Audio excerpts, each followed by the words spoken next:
Everybody, welcome back to the Beyond the Peloton podcast. I'm Spencer Martin from the Beyond the Peloton newsletter. I'm here with Andrew Vontz of the Choose the Hard Way podcast, betterlab.io. We are talking Paris-Roubaix, Mathieu van der Poel's absolute dominance of pretty much every cobbled race he enters, except for Gent-Wevelgem. He's soloing from pretty much however far out he wants to rack up a historic amount of monuments in a short amount of time.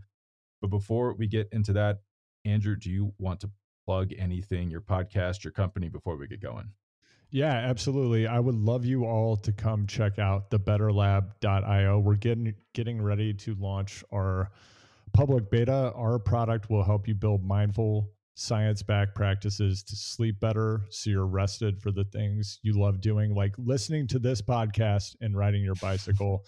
Come check us out at thebetterlab.io. And if you're looking for another podcast to listen to, check out Choose the Hard Way. You can find us everywhere you listen. It's a podcast about how hard things build stronger humans who have more fun. And I feel like we've seen a little bit of that happening out on the cobbles recently. I don't know if I would call it fun. We were seeing people going. Did you know Van der Poel, when he attacked, he was like for sustained periods going 60 kilometers an hour, which is close to 40 miles an hour on the flats on roads that don't want you to go fast. So if you're at home and you're thinking, I could keep up with these guys, they're not that good. You could not. That is ridiculous. That is unbelievably fast. Van der Poel wins his second Roubaix in 2 years, back to back. I would say even more impressively, it's the second year in a row his Alpecin team finished 1-2 with the same two riders. I don't think that's ever been done before. Jasper Philipsen getting second for 2 years in a row. We'll unpack that maybe towards the end of the show. That's kind of an interesting little like great white subplot lurking around this season because he's not signed for next year. And Van der Poel does the Flanders Roubaix double, which actually is not as uncommon as you think, especially in modern cycling. We'll try to put his 50, I think it was a 59K breakaway, into context. Also not as uncommon as you would think at Roubaix with dominant riders. But Andrew, and I don't want to be a downer to get things started, but the cobble races are my favorite races of the year, my favorite time of year.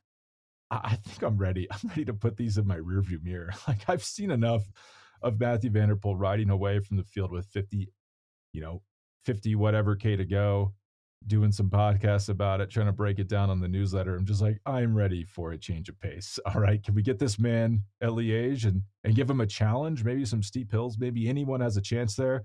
And I feel bad saying that because what his Alpecin team is doing, the domination they've displayed is like nothing to scoff at. It's unbelievable. Like he's able to ride away, not just because he's the best rider and incredibly physically gifted and technically skilled, but they are blowing these races up. They blew it up with 160K to go. That's when they really started turning the screws, which is like almost inconceivably far out. But they do it because they know that it gives them the advantage to tire everybody out. So then when everyone's on the limit, Van der Poel says, I'm going to ride away and win this race. Like what was your thought coming away from Roubaix? Did you think this was an awesome race? Were you wowed by the effort, or are you ready to let's get to some hills on the other side of this country? Yeah, 2 years ago, I certainly don't feel that we thought we would be talking about Alpecin team domination in 2024. So I think it's remarkable what the team is doing. Chapeau to the Roodhoofs. It's absolutely incredible. Actually really, yeah. Like right? Those guys are unbelievable. It's actually kind of an interesting thing because you see this a lot in sports, like these guys who are unbelievably detail oriented and just focused on winning often were, no, I don't want to say middling, but mid-tier riders themselves. It's not the guys who reach the great heights that usually go on to be great managers. Yeah. And for anyone who watched Unchained, I feel like the Roodhoofs kind of started to get this reputation like they were Statler and Waldorf, the names, of course, of the judges on the Muppets, if anyone here is a Muppets fan, but they seem kind of sour, domineering, and in fact, they're strategic geniuses. It turns out, playing some like serious money ball. Granted, they do have probably one of the highest paid riders in the sport, but they have put together just a remarkable team. So I think that is one of the key takeaways from this race. Like you, Spencer, I thought that we had put the Mathieu van der Poel time trial season behind us at the conclusion of the cyclocross world championships earlier in the season. And actually, I was thinking about this weekend. If for anyone out there who's a fan of cyclocross, perhaps you've spent some time out there at the Valmont Bike Park. A couple of years ago, before MVDP and Wout made the full transition into road racing, I think a lot of people, myself included, felt kind of sorry for everyone else who was racing professional cyclocross, and almost that they were less than, that they were not equal to professionals racing on the road at the world tour level. I think this was a commonly held perception because Wout and Mathieu van der Poel were so soundly destroying them in every race. I honestly, in my wildest dreams, never thought that when they crossed over to road racing, that we would see the same level of domination on the road. And in fact, that's what we're seeing this season. So it turns out it doesn't matter what talent pool they're in. They're just that much better. And for Wout, when he can stay on the bike. Yeah. We'll talk about that a little bit later. But on the root hooves, like the fact that they signed Van der Poel when they did, like they were a cross team. That's how they got him. Were they just eating ramen for like 3 years straight? Like, how did they afford him for the first few years of his pro career? Because if you remember 2019, he was unbelievable. Like, it was clear at Amstel Gold when he mowed everybody down. Like, it was clear that he was going to be a big star. Like, I don't know how they pinched enough pennies to keep him on that team until it seems like now they finally had like a windfall from Canyon, and he's paid at the level that he deserves. Probably still underpaid, to be honest with you, if we consider the value he's driving for both the brand and the team. A pretty mid-tier rider I heard recently was shopping himself around for 2 million euros a year. So if that guy is getting 2 million euros a year, then Van der Poel should be getting 45 million euros a year because he's that much better than him. But it's really impressive they kept him. And even if we think about, this is the most surprising thing about the domination we've seen from Van der Poel so far. Like, go back 2 years ago, cast your mind back 2 years ago. And when you have, I think it was 2 years ago, 2021, 3 years ago, whatever that was, when he's pulling like Sonny Cabrelli and Florian Vermeesch, he couldn't drop him, pulls them to the velodrome at Roubaix and loses a sprint. I mean, the guy he was strong, but he'd make all the wrong decisions. Everything he did was wrong. I think it was the 2022 Giro, just like, remember those weird breakaways that seemed to have no point? He's really tightened it up strategy-wise. And I do think that that's a credit to Alpecin. They've worked with him to teach him how to race. And it's like he's just doing everything right. Like, he did not put a foot wrong last weekend at Roubaix, the week before that at Flanders. Like, everything's perfect. Every tactical decision, which was not the case a few years ago. And maybe he's not gotten physically better. Maybe he's gotten slightly better, but it just seems like those slight tweaks have allowed him to go from like, wow, this guy's really talented, but he's not going to win at the same rate as Boonen and Cancellara, to just a big race winning machine. Like, it's been shocking the last 12 months, how many big races he's won. To put it into perspective, through his first 17 monument starts, he's won 6 monuments. So that's a crazy rate. That's like a 34% win rate. Eddie Merckx, pretty good rider. You might have heard of him. The greatest rider of all time.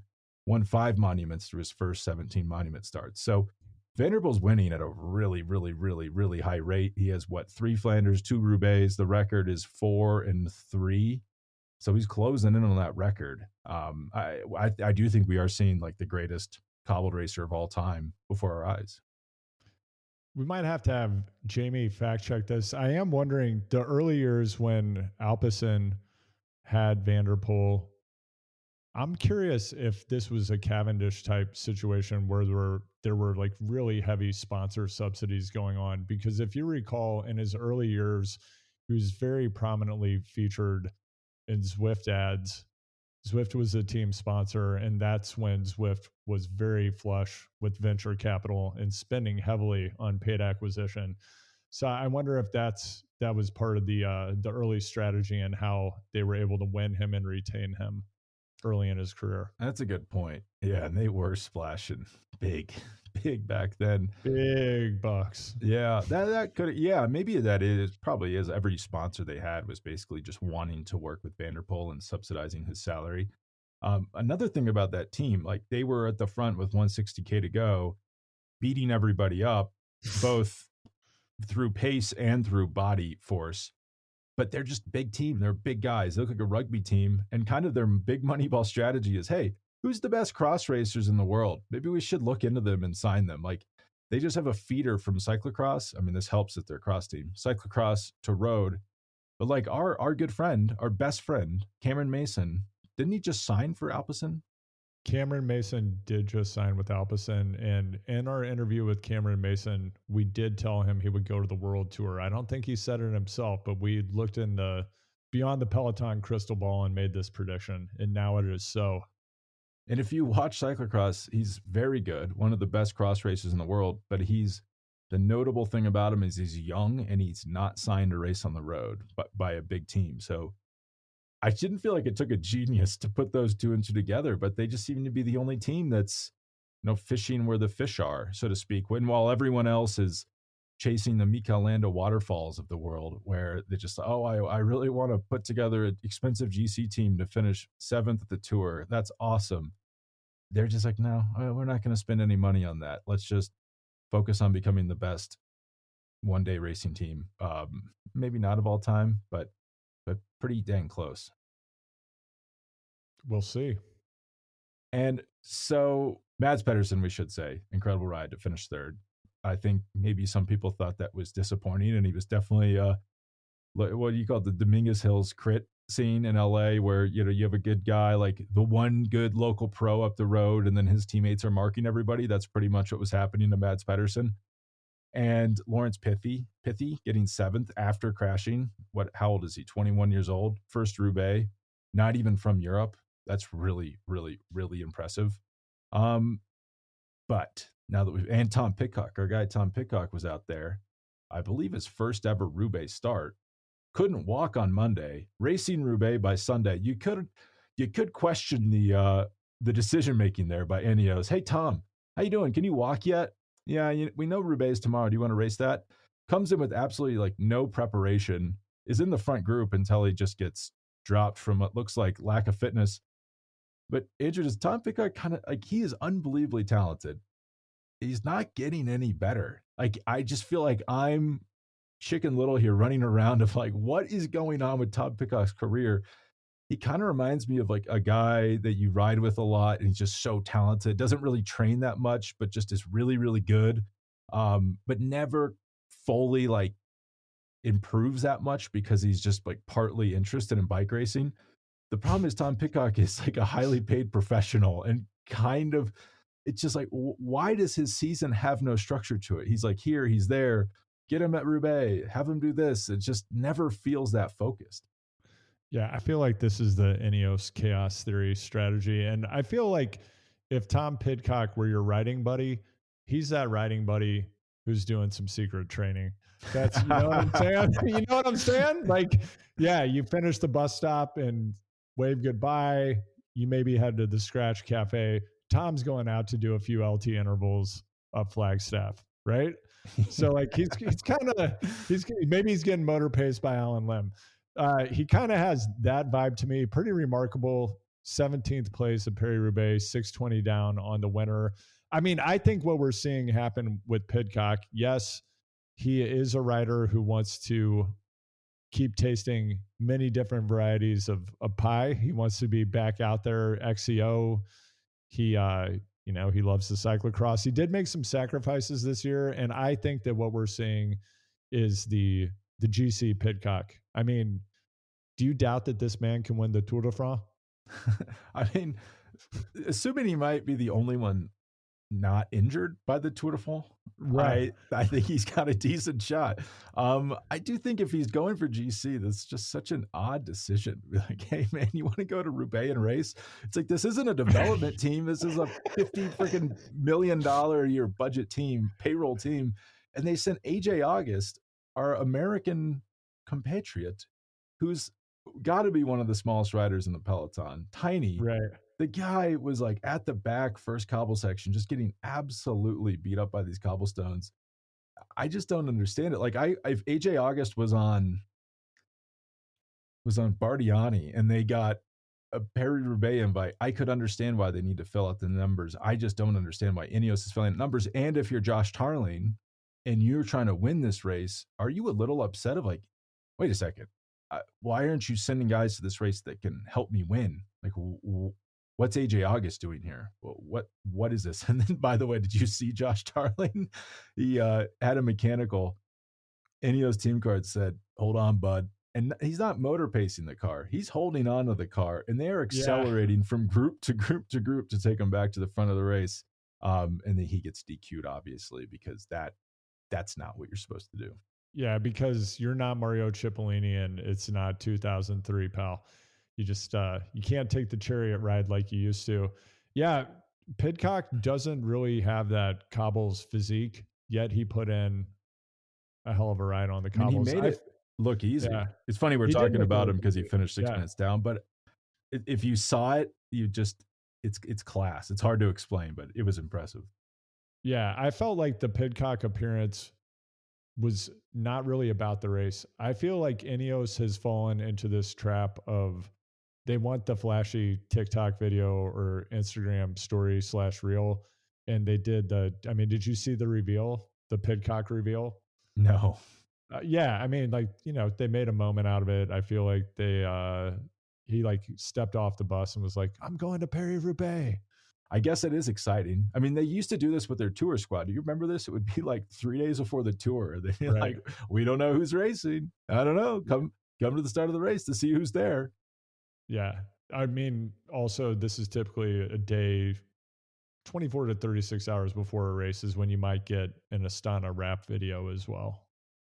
Yeah, I mean, I do support those. I do too. I'm looking forward. Pog also has a rap video. It's in the middle of someone else's music video. Link in show notes. Link in show notes.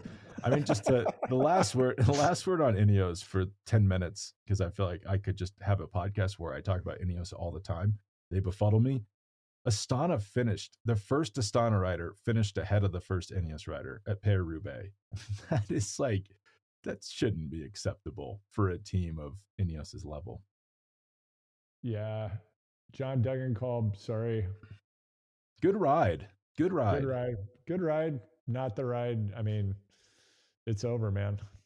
It's over. And it does show how much it's over. It kind of sounds like a weird thing to say because he was in the front group for a while, but Roubaix is such a unique race that you're like, this guy just cannot, I'm going through his results really quick to make sure this is a correct statement. He really cannot compete at the front of World Tour races anymore.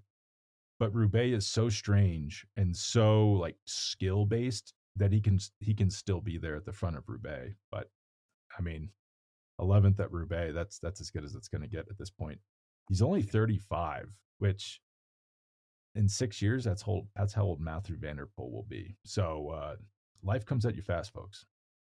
Wow, I'm just checking out the list of DNFs. Ineos, we had Josh Tarling, Ilya Viviani.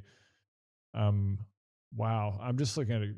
Soudal Quickstep, 4 DNFs. Yeah. Wow, pretty rough day out there for the Wolfpack. Well, I'm going to keep called them the Chihuahua. They're the Chihuahuas now in the French press instead of the Wolfpack. And I mean, it is just that's a crazy situation, how bad they've gotten so fast. But, I think their top rider, I think this was the same thing just a few weeks ago. Top rider, Yves Lampard. I mean, that guy was like a bit player on their classics teams 5-6 years ago. And he's now their leader. That's not great. That's not a great position to be in. And of course, Lefebvre would, his like famous line is like, "Oh, judges when the classics are over." And then Evenepoel wins Liège and he can say, "Oh, we won a monument." But it's like, well, you just kind of have one good guy who wins a lot. And now he's hurt. So what are you going to do? They did have Tim earlier win Scheldeprijs, but I think we can all agree it's maybe not exactly what the sponsors are looking for out of the spring from Soudal Quickstep. But to bring Wout back out, like, what do you think happens? Like last year, I rewatched last year's Roubaix, day before this Roubaix, and I had forgotten how good of a race it was. Very exciting. Wout and Van der Poel going at it. Wout flats, Van der Poel doesn't. And by the way, Van der Poel and the entire Alpecin team rarely flat. Unbelievable. Visma flats all the time. Like there's some difference there. I don't know if it's skill or equipment, but there's a major difference between those two teams and their ability to get over the cobblestones. But even though Wout Flats, very exciting Roubaix last year, I think it was clear this year, like the only guy who can ride with Van der Poel on these types of courses, like Roubaix specifically, is Van Aert. He's the only guy who could have challenged him. At Flanders, it's Van Aert and Pogacar and maybe Evenepoel. At Liège, it's Pogacar, Van Aert, and Evenepoel.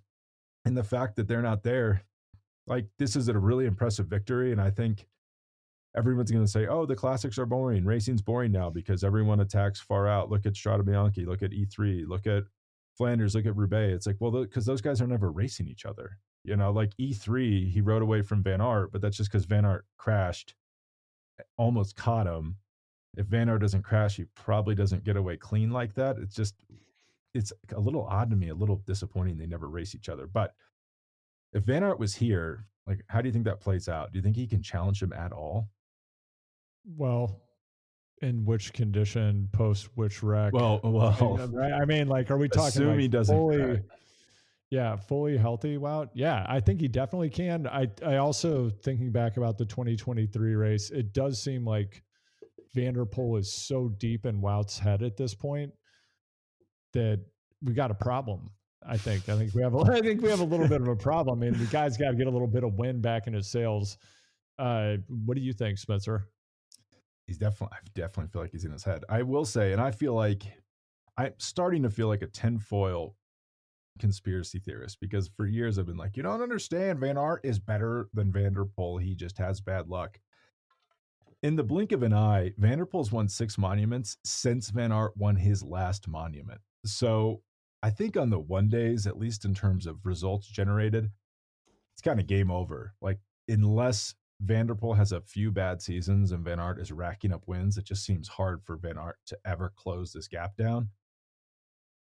I still think, I do think though, let's say 2023 Roubaix, but this shows you just cycling is just a bunch of fine margin events going one way or the other. 2023 Roubaix, let's say Van Aert doesn't flat. There's no guarantee. I actually think it was not actually in Van der Poel's favor to ride away because he would have pulled Van Aert to the velodrome and maybe lost that sprint. Like Van Aert's a very fast sprinter. So he might have lost that. I do think Van Aert, just the way Van der Poel was riding on Sunday, I think it's hard to imagine anyone beating him. That was an incredible day. I went back to look at, were you watching this thinking, I've seen this before? Because 2018, Peter Sagan attacked almost the exact same place with 53K to go. He didn't solo because he bridged up to the breakaway. By the way, they caught the breakaway with 140K to go on Sunday. It's crazy. Usually the breakaway at Roubaix is caught towards the end, or even like in Matt Hayman's case, wins the race because they're caught so late. Peter Sagan caught the break and then used Sylvain Dillier to ride with him to the finish. And then 2012 Boonen broke away with 53K to go and 56K to go. Win with the teammate, dropped his own teammate. Similar win actually to Van der Poel. And then 2010 Cancellara attacked 46K to go, soloed, also won E3 Flanders and Roubaix that year. So that's very similar to Van der Poel's season. And then 2006 Cancellara soloed with 16K to go. The point of this history lesson is just to show you a lot of times the classics are, I wouldn't say boring, but decided by events outside of the race. Because the reason like Boonen could solo away in 2012 is because Cancellara was hurt. I believe Boonen was either hurt or just not. Remember the cocaine years? I think 2010 was like Boonen's cocaine phase. Forget him. Yeah, he just wasn't himself, as you would imagine. And so, like, actually, Cancellara and Boonen would be inversely injured quite a bit during that run. They rarely ever faced off against each other at full strength. So it's not that unusual that Van Aert wouldn't be there. But I think that it might have been similar to the Mur de Grammont when Cancellara rode away and everyone thought he had a motor on his bike and dropped Boonen. I think we might have seen Van der Poel drop Van Aert on Sunday if he made it in one piece to the start line. Yeah, Spencer, for some reason, I'm just thinking, because Boonen loves house music. He is supposed to have a collection of more than 10,000 records, or at least he did 15 years ago. I don't know if he does anymore, but I'm just imagining Cancellara and Boonen they're out on tour. Maybe they're the undercard for Dead Mouse, and they're on the road as Motors and Blow. That's their name. Motors and Blow. It'd be selling out. I would go to that. Yeah, I have that. Oh, go ahead.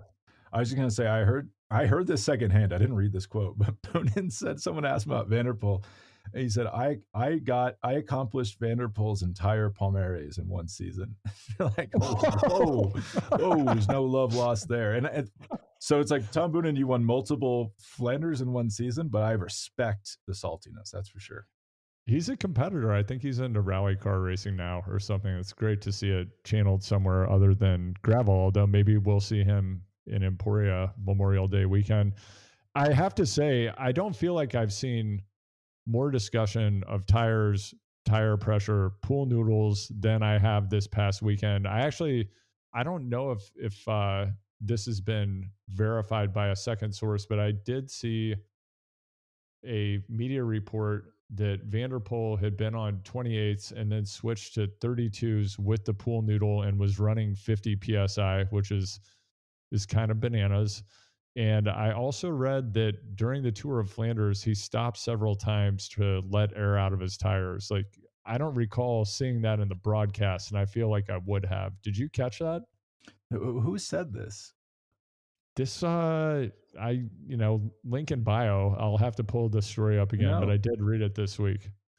I feel like it was Cycling Up to Date, which does that sound sketchy enough? I think it was AOL.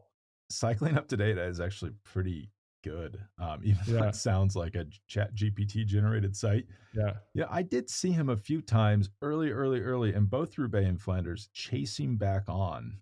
Maybe that's what that was, like early, like 200K to go, changing his tire pressure and then chasing back on. Yeah, it could be. So Spencer, you kind of took us on a walk down the yellow brick road of cobbles past. As we look forward, a couple of questions for you. Like, let's say 2025, Jonathan Milan crashed this year. Like, if he's still with mods, so let's say we have that duo, they stay upright in the race. Not likely to happen, but let's say Wout decides, I am no longer GC Wout. He fully recovers. He puts back on I'm going to estimate 3 to 7 pounds of muscle that he's lost in his pursuit of becoming GC Wout. He goes to Red Bull. He decides, I'm all in on the cobbled classics. I can't have this gaping hole in my Palmares. I'm never going to win the Tour. Like, I'm going for Flanders and Roubaix. I've got the full backing of Red Bull.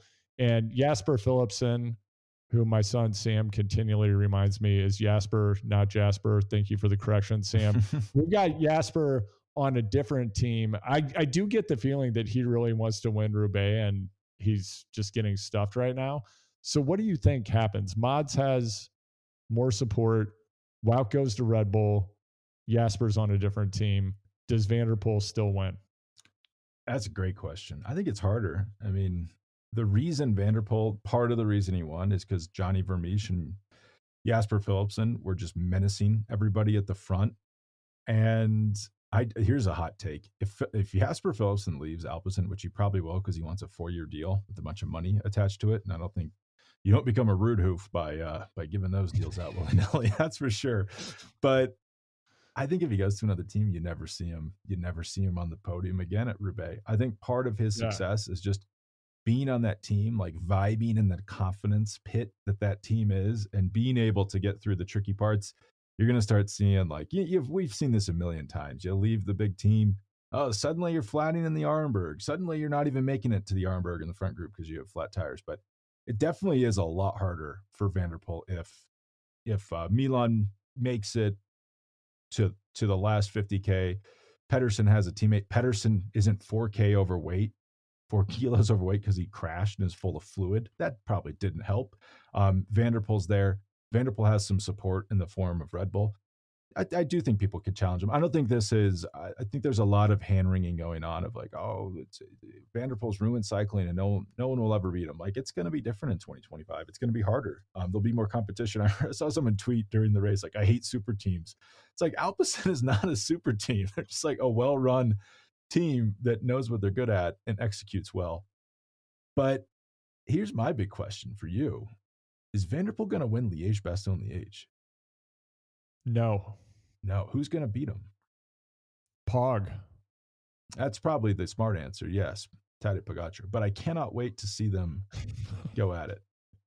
Oh, I can't either. Did Ben Healy have quite a ride at LBL last year? Am I remembering that correctly? Ben Healy had quite the ride. I don't have his. Yeah. I think he got third. He was one of the last people to be dropped by Remco. Yeah, we haven't. I mean, he does have the half ear cover POC helmet now with the visor. So, I mean, I haven't seen him do anything on TikTok recently, but I think he's going to come out swinging at LBL as well. And I feel like he's due for a big win. I feel like he is too. And I was wrong. He got fourth at LBL. Okay. Santiago Buitrago out sprinted him for third. Yes, this is coming back to me now. He got second at Amstel. Ben Healy's due. I don't know though. Van der Poel is so good. A lot of this comes down to, and like a friend of mine, Daniel Freebay, is always like going through the weights of these winners of these different races and saying Van der Poel is 5K heavier than the average Liège winner, so it's impossible. But it's just like you throw it all out when someone's as good as Mathieu Van der Poel or Wout van Aert. Like these guys can put out numbers that no one else can even touch. So if they put their mind to it, they could win it. I should know, people think we're crazy for the GC Wout thing. Like it works people up. They reach out to me. They think we're out of our gourds for thinking he's chasing GC goals because he says he's not. But I think we've been around the block to know that anything a rider said should not be taken seriously or used against them in a court of law.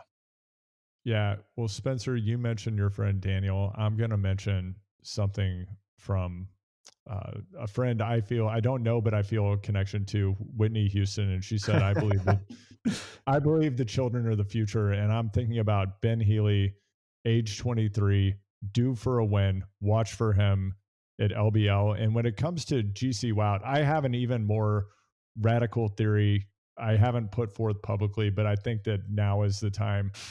As we haven't really gotten into the Basque carnage and the aftermath. I mean, I think one of the biggest question marks coming out of that, and there are probably some certainties as well.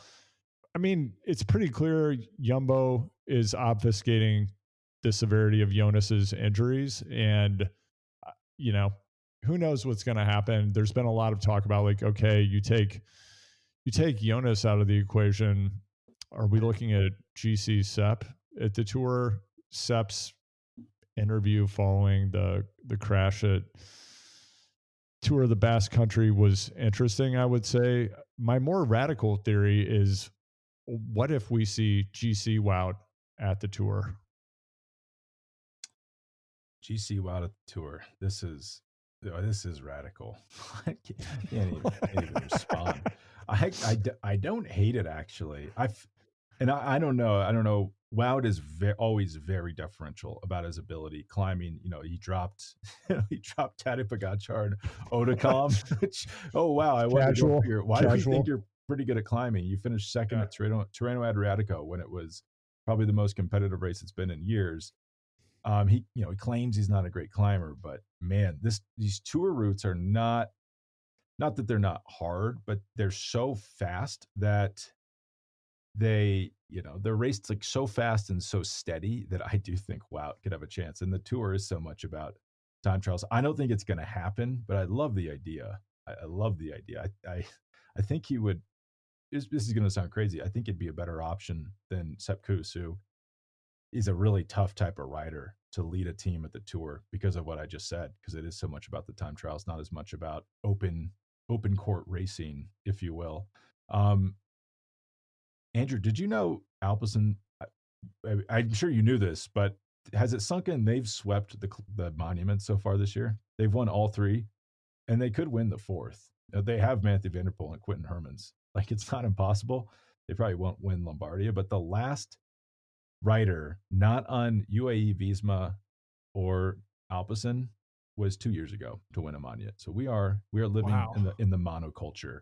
And then on your point of Visma, we'll talk about the Bass crash in 1 second, but they are clearly obfuscating what's going on with Jonas to a strange point. Like our friend Jonathan Kaplan, right after the crash at Bass, they put out that he had a broken collarbone and I believe like a broken shoulder, or broken ribs and broken collarbone. I've had Right. that injury before. I was not carted off with oxygen.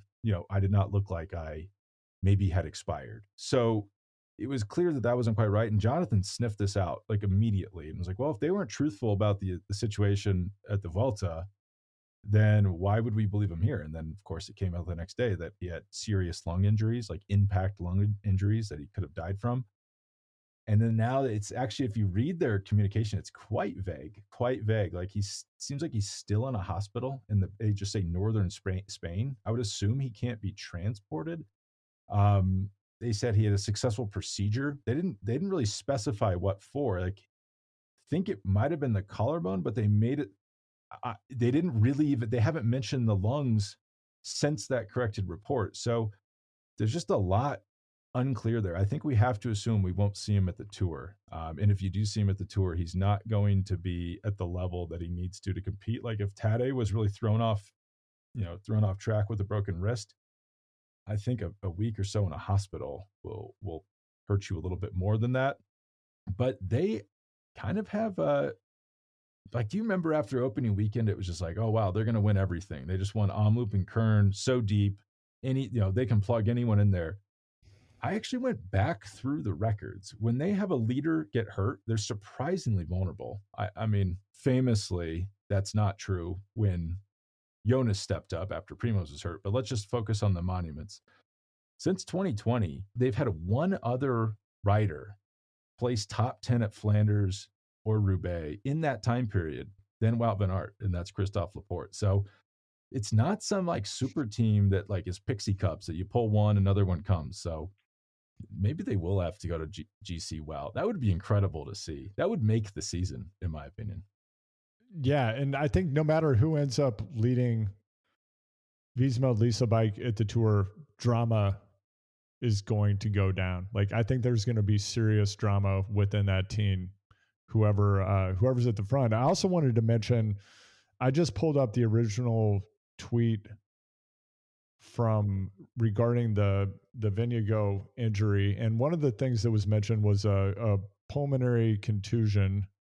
And for anyone who's familiar with this, I'm actually pulling up some information about this. This usually results from blunt chest trauma, shock waves from penetrating chest injuries, or explosions. This is a very severe injury, and they're not saying that anything happened to Jonas's heart. And I am wondering, with like that level of high impact chest trauma, that is the kind of thing that can result in bruising of the heart as well. And we don't have any indication that happened, but I'm wondering what further injuries are lurking that we are not aware of, and what are going to be some of the second and third order consequences throughout the rest of the 2024 season as Jonas attempts to mount his comeback. Yeah, we don't know that, but I guess that's the point. We don't know anything because they're being, I'd say, a little absurdly vague. But Andrew, can there be drama if you're not at the front? Like if Sepp is going for 9th place. Oh yeah, are you familiar with Movistar? Come on. Drama that we care about. Yeah, I guess Bora at the Vuelta, where they had a rider leave because the team would not support him for 7th place in the GC. So yeah, I guess there can be drama. Yeah, it definitely goes down. I mean, we might see somebody exit the team and just go straight to gravel. Or, I mean, you do have to wonder if the season's a wash, who's going to start focusing on the gravel world championships. I'm just putting it out there. I'm kind of wondering what the heck happened to Van Barle and Laporte. Remember when this team was so deep that Mathieu Jorgensen would get no chance, right? It's like, oh man, this guy's going to get warehoused. We're never going to see him again. And then it's like, hey, Mathieu, can you lead the team? Well, what happened to the guys that are like monument winners, like on this team? Are they good? Can they race? No. Maybe they were just sick. I don't know. But it was like, if you watch the first cobble section, like Laporte looked like he could barely ride a bike on it. And the guy's finished top 10 at Roubaix. So clearly he's good at riding cobblestones, but they just looked out of sync all day. They had to rely on the Van Dyke brothers. These are identical twins, finished both in the top 20. Were like the team's only racers at the front of the race. It was pretty absurd from a team of that depth, actually, that they had to rely on them, even though it was cool to see twins up there.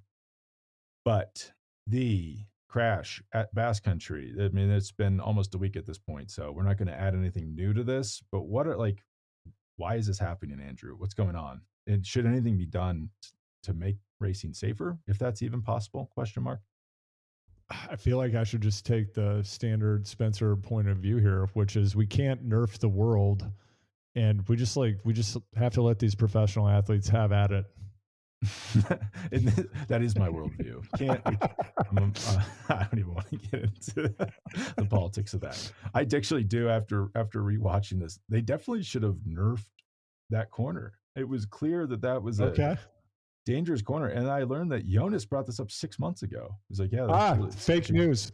That's fake news. That is fake news. That has since been discredited. He did not do that. How does that even get started? Just someone on Twitter who has a large following said that, and then subsequently it turned out to not be true. People on the internet all over the place. That isn't true. Yeah. Oh, Jonas was out sniffing out the roots. He's like the truffle sniffer of roots underneath the road. He knew it was there. No, he didn't. In fact, I will say though, what kind of blew my mind was I feel like it took 5 or 6 days before anyone provided images of where the road had some surface issues related to the roots that were growing underneath the road. So that did turn out to actually be true. There are roots growing underneath the road from the trees next to the road, and they do make the road surface, it's going to cause some problems if you're hitting those at 50, 60 miles an hour.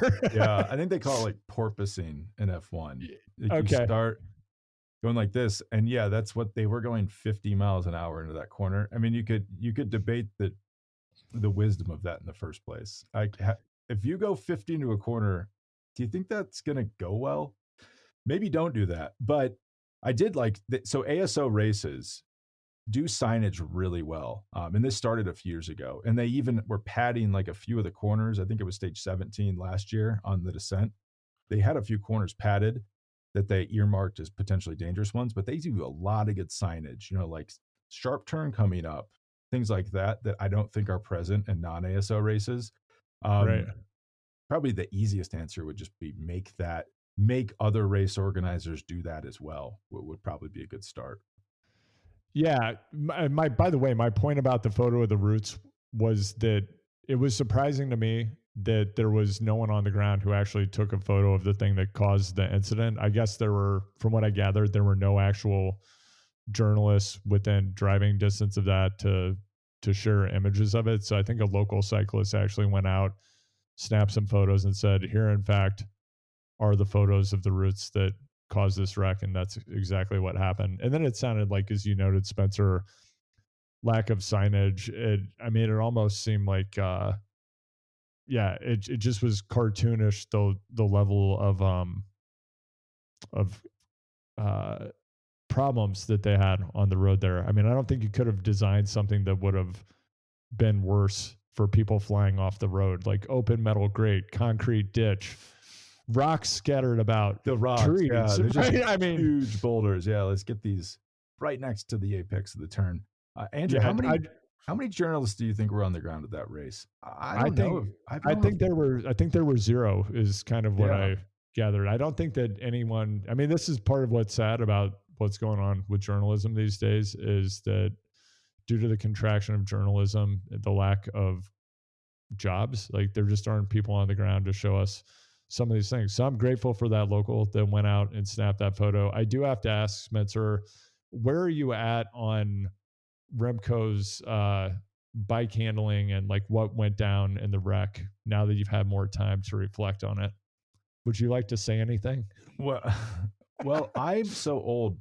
I remember when people would go single file down the Sens and they would go about 40 miles an hour. It's unclear to me why are they 5 wide on a descent 40K from the finish line at the Tour of the Basque Country? Like, I don't want to be like, I don't want to be anti-rider, but it just seems like there's no cost benefit analysis going on anymore. It just, I'm going to go as fast as I can down this descent and be first down it because that's what my director in my ear is telling me to do, instead of trying to discern, is this a good idea? Should we be going this fast? I mean, Remco, what do you think? Do you think he just rode off the road? I mean, I would ride off the road if I was going 50 miles an hour around a corner. Um, but it does, I bet he was going to that corner and you know, porpoising over those roots and thinking, I'm not going to make this turn. I've got to go into the grass here. And then he fell off his bike right in front of a tree, which was a good idea because he probably would have died otherwise. So 5 stars for Remco, in my opinion. Yeah, 5 stars. I hope that we can get porpoising trending. Yeah. Well, they're going to be going so fast in 5 years that porpoising might be an issue. Yeah. When they cut an hour off the Roubaix time in the last 20 years. It used to be 6.5 hours. Now it's 5.5 hours because they're going so fast. And, you know, that can't be helping some of these crashes, that the bikes are faster and more difficult to control. So that's not a great combination. Yeah, this is unlikely to happen, especially in Grand Tours. I don't think it'll ever happen. I did hear Matt Stevens talk about this while he was commentating on a race earlier in the year. I mean, I do think we saw at Glasgow Worlds, once they got through the just wear the riders out portion of the race, maybe like the first 5 hours of the race, once they got into those circuits, and those circuits, to be clear, were incredibly dangerous. I do think that it proved, though, that you could put, you know, you could have a race on a city center circuit that could be extremely difficult, really fun to watch. And I think where you could institute actual safety measures, and it would be, I know it's difficult to shut down city centers versus people rolling through the countryside, but there might be some cities, I don't know, Pittsburgh, where, you know, Lawrence, Kansas, I don't know, where you could put on a race like this and could put in appropriate safety measures. Oh, Andrew, you know, Lawrence would chase him right out of downtown. It happened. Happened to BWR, actually. Yeah, but what do you think? Is this the direction that we're going to see things heading over time as traffic, furniture, and calming measures get, you know, they're really there to help cars, pedestrians, and bikes when there's not a world tour race flying through at 40 miles an hour. But when that's happening, it doesn't seem to work out very well. So do we need to see a different style of racing, perhaps on a closed circuit, where we could see some of the safety measures that we've seen in F1 and, of course, NASCAR? It's like I fed you this question. I'm like Mr. Closed Circuit. It's a little bit of sacrilege. The traditionalists don't like it because cycling's about point to point. You know, it's the Tour de France. You see France. You go around. You see the country. But I'm a big fan of closed circuit racing. I feel like it's better racing, like we saw at Glasgow. If you and I rode that course, if we rode a lap of that course, we'd say this is going to be the worst race in the world because you're going to have 200 guys sprinting for the win at the end of it, and it's going to be a crit. But no, something about circuits causes the race to be harder, causes it to be more selective. The racing's fantastic. I think it's much cheaper to put on for the organizer because it's a smaller, you don't have to secure as much of the roads. You don't have to, pay. I don't even know if in Europe, if they pay the cops. I think they ask the local authorities to pay the cops for them. And then, which is why you're seeing races like Ruta del Sol not be able to secure the roads because they're like, no, we're not going to do that for free for you. That's a ridiculous ask. But a solution to that is a closed circuit. And remember Amstel Gold, which is coming up this weekend. It's also, so it's cheaper to produce. It's cheaper to put on, cheaper to produce on TV, better TV. It's actually a way, if you really want to do a profitable race, it would be a closed circuit. In Amstel Gold a few years ago, remember they wouldn't let them do the big course because of COVID restrictions. So they did a circuit.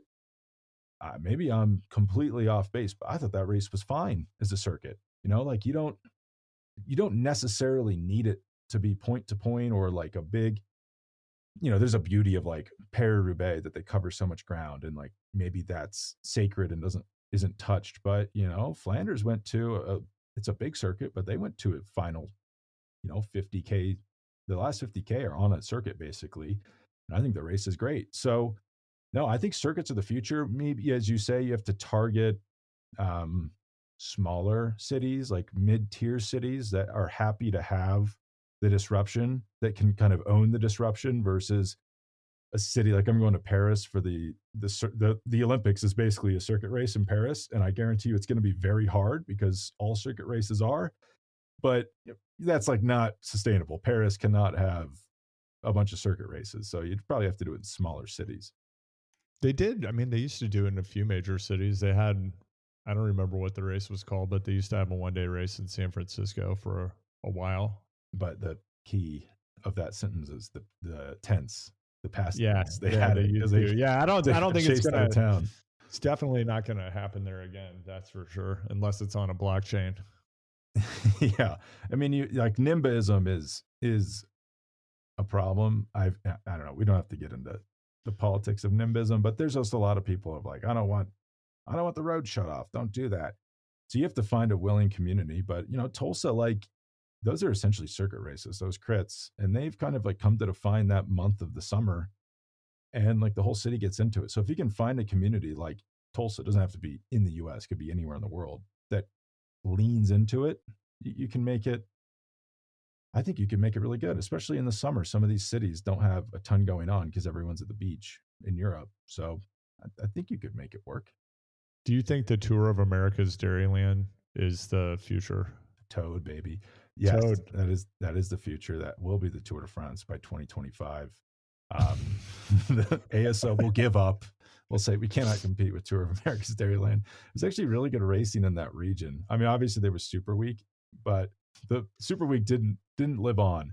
Wasn't super forever. That's for sure. They have like Intelligentsia Cup in Chicago, and then Tour of America's Dairyland the next week, in Wisconsin, north of Chicago, Milwaukee area, and they're both very successful. But yeah, I mean, it sounds ridiculous, but something like that where you can find a willing, like, municipal partner and then make interesting circuits. That's the way to go, in my opinion. If you want to make profitable races that are safer, because circuits are safer, because it's not, you can make them, better, but you also, it's not the first time you're seeing it. You're seeing the turn a bunch of times. So you're not going to go into it so fast that you take out half the field.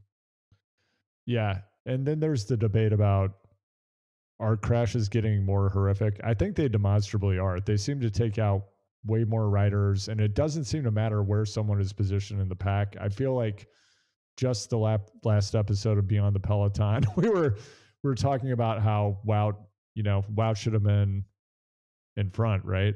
Like, that's part of why he got taken out in that wreck. And then couple of days later, everyone in the front of the race gets taken out in a really horrific manner. So it kind of seems like no matter where you are in the race now, speeds are higher, surfaces are more uncontrolled, there's more traffic furniture, and riders are fitter than ever.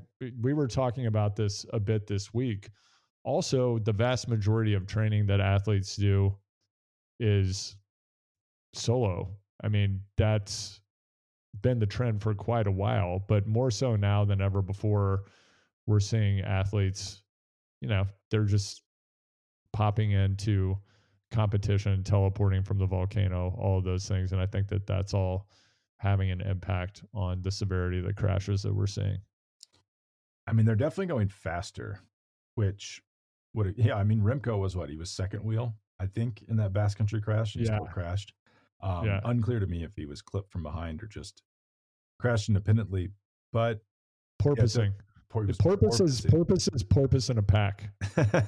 Right? You don't just see a single porpoise. You go down to Zuma Beach in Malibu, you're going to see a pod. We saw a pod porpoising together at Basque Country. I mean, I don't fully understand. I heard a wild theory today that the part of the reason crashes are getting more horrific is that modern life and like being so glued to your devices is making us less aware and like less able to deal with threats in real time.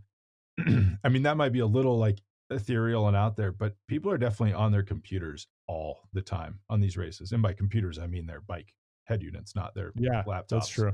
Yeah. But if you have a bunch of people, and I just feel like the numberification of cycling where everything is about a metric, it's just people lose the ability to say like, we don't need to go this fast right now. This doesn't make any sense. This is dangerous. It's just like, no, I'm staring at my computer.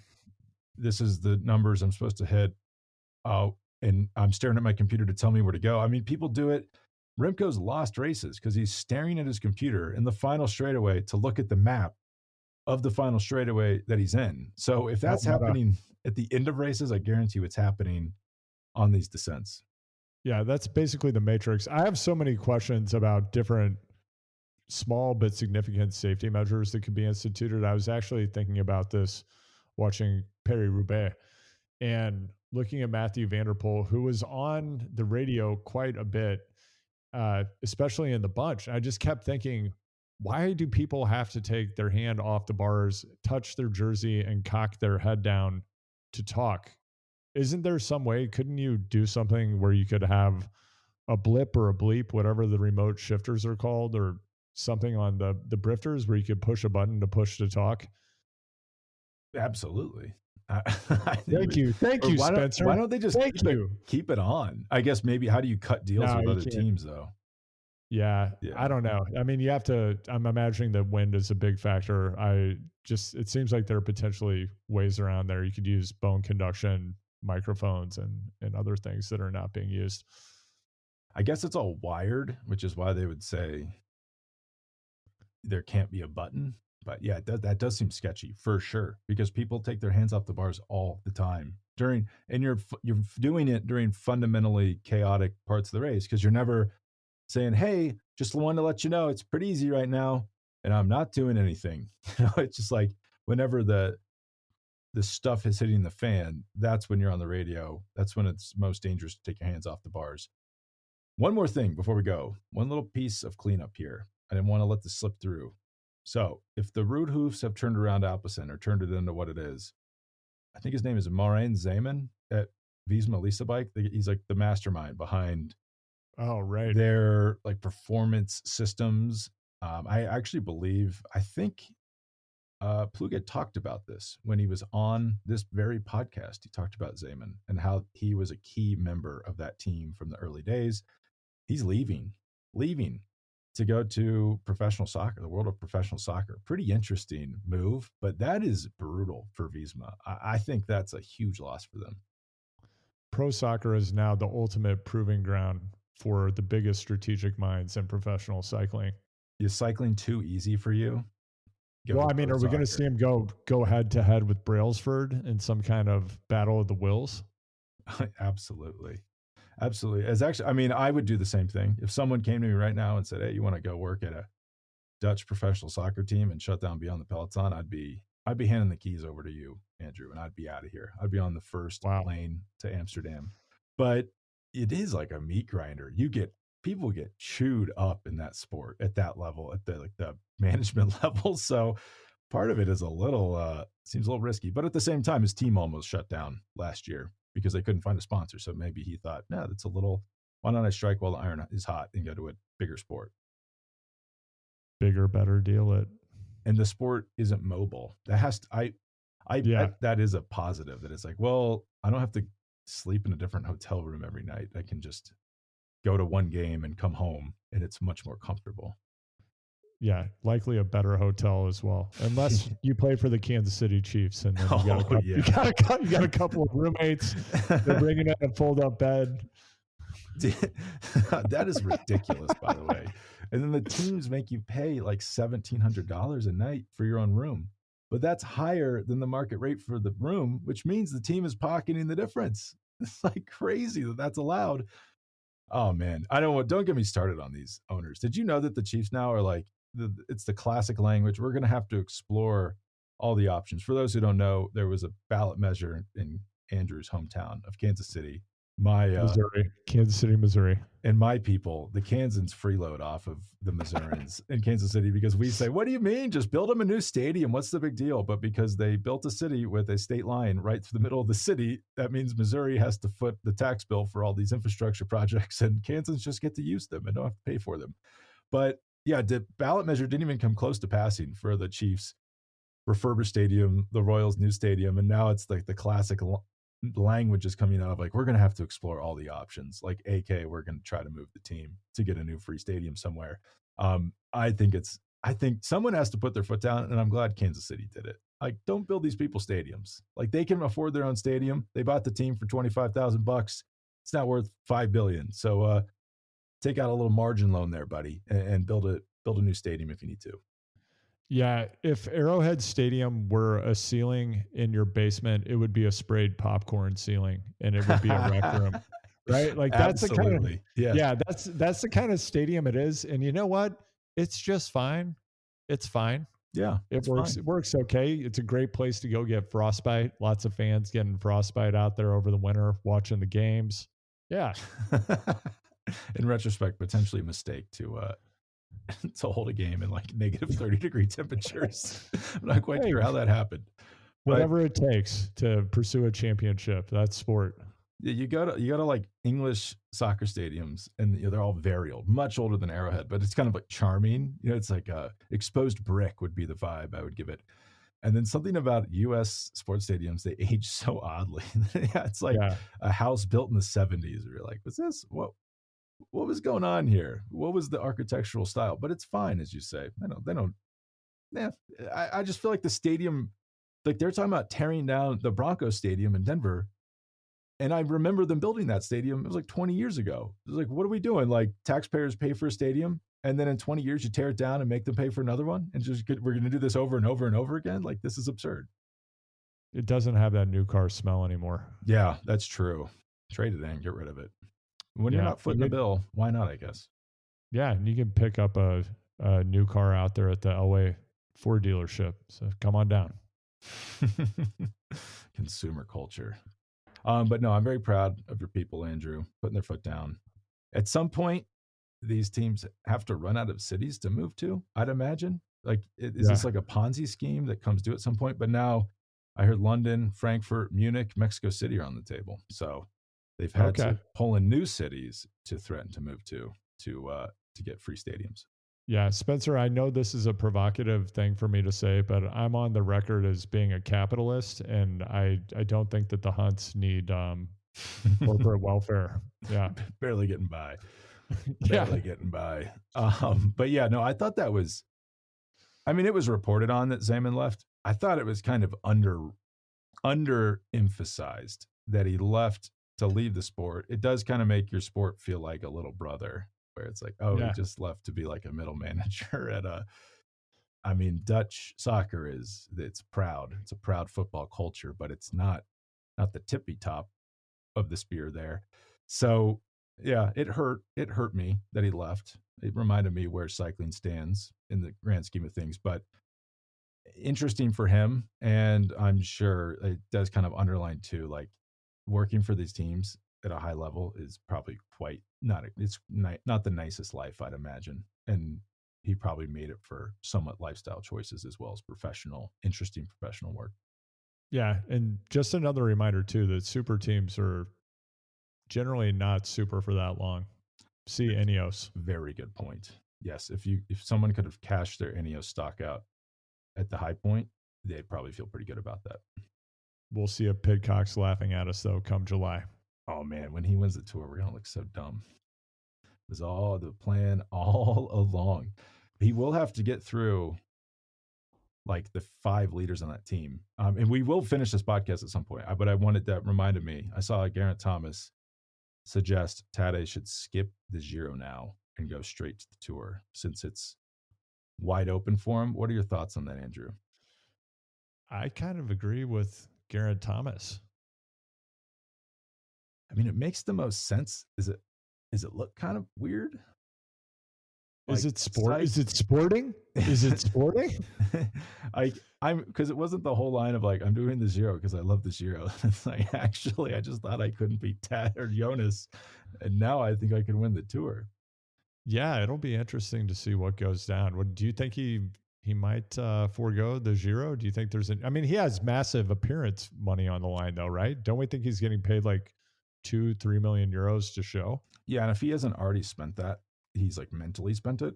So I don't think he. Yeah, good point. Yeah, I don't think he's putting that back.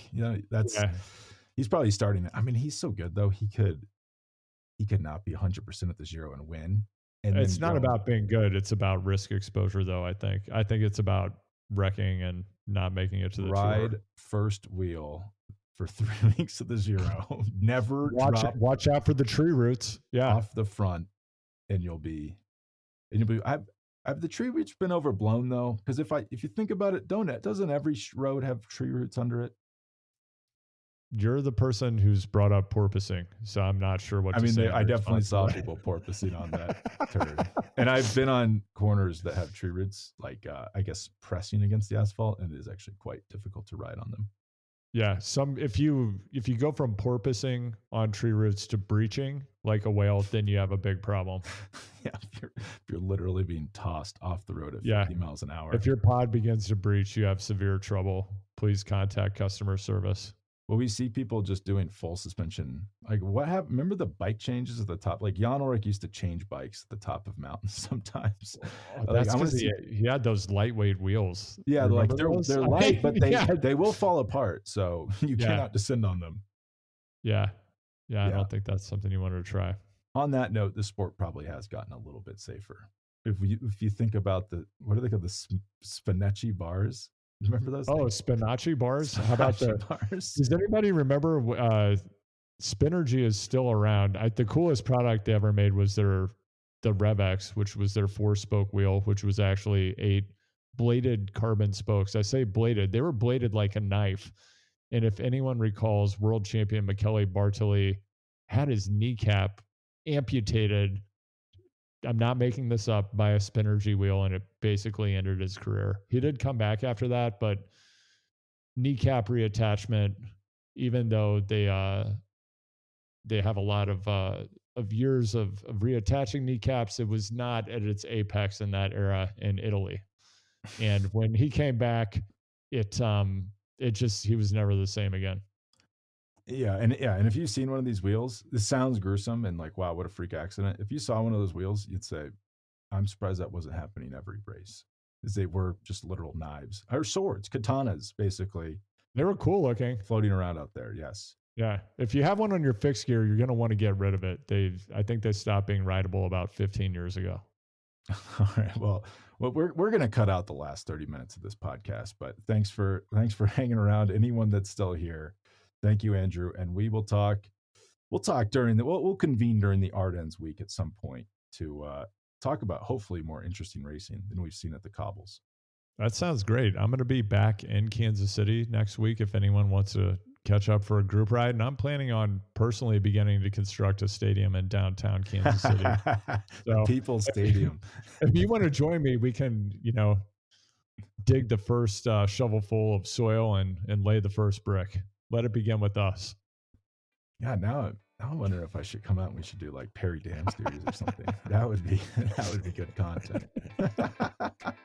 All right, well, thanks and good luck on those travels.